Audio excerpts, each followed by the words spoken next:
Welcome back to another industry recap. Yep, still don't have a name for the series, so I'm just going to roll with it like that.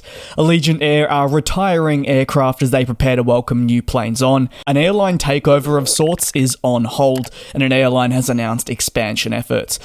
Why not begin with the planned ITA Airways and Lufthansa deal that is on hold due to disputes over the acquisition's price point. Italy's treasury has basically put the sale on hold. This follows Lufthansa's attempts to essentially acquire a minority stake in the Italian company that replaced Alitalia. While a 41% stake would see Lufthansa take on ITA Airways basically under its wing, the airline will also have access to its home country of Italy, a market in which Lufthansa has struggled recently, so it feels this takeover effort would give it greater compatibility.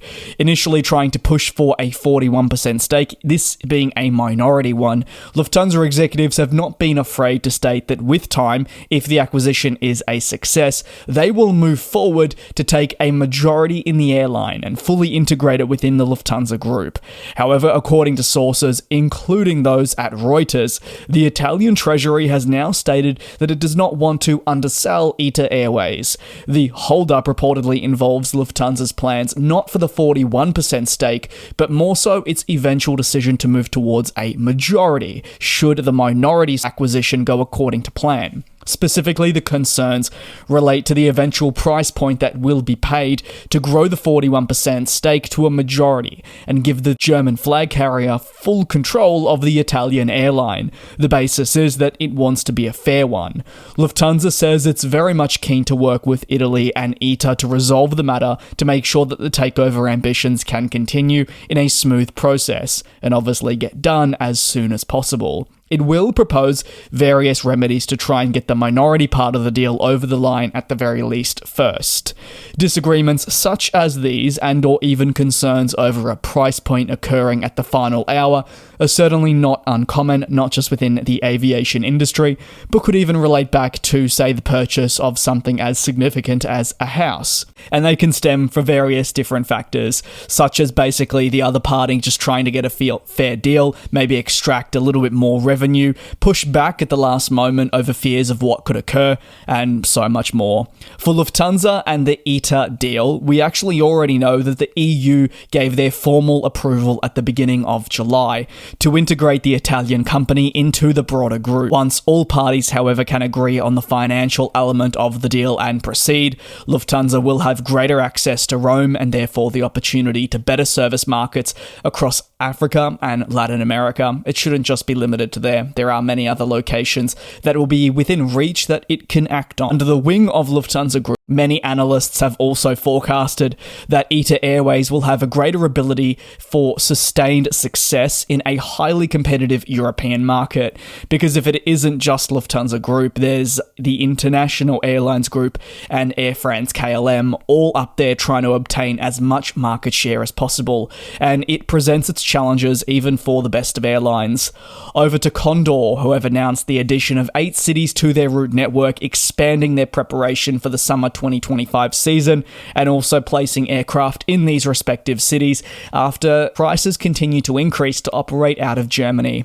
Labelled as city breaks from Frankfurt, the airline is adding markets where sightseeing, shopping, culture, conferences, and much more are all featured to cater to available demand. So as part of the new announcement, 1 flight a day will be offered to the following: Rome, Milan, Prague, Vienna, Zurich, Berlin, Hamburg, and Munich.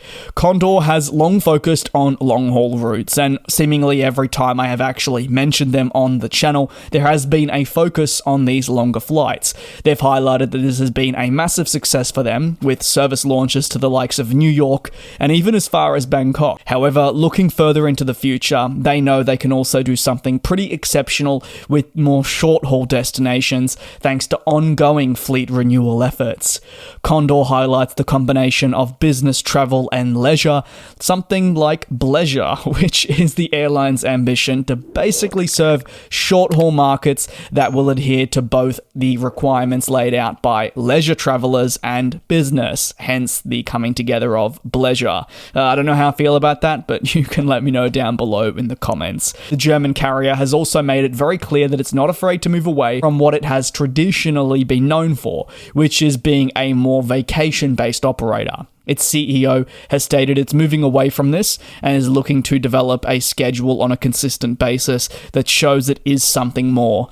With schedule development therefore so important, if an airline wants to advance further, it needs to align with the requirements that its customer base will have, and as a result, offering greater connectivity from Germany to short-haul markets is very important. 5 aircraft are being relocated to the aforementioned destinations to grow in an economic manner there, with each move precisely calculated to optimize long-term growth and really assert a presence. But unfortunately, a lot of these measures shouldn't necessarily come as a shock, as Condor is just one of the many airlines that is facing a burden following ever-growing costs to really operate in and out of Germany. They're not the first to respond to this by shifting flights away and aircraft, and they likely won't be the last.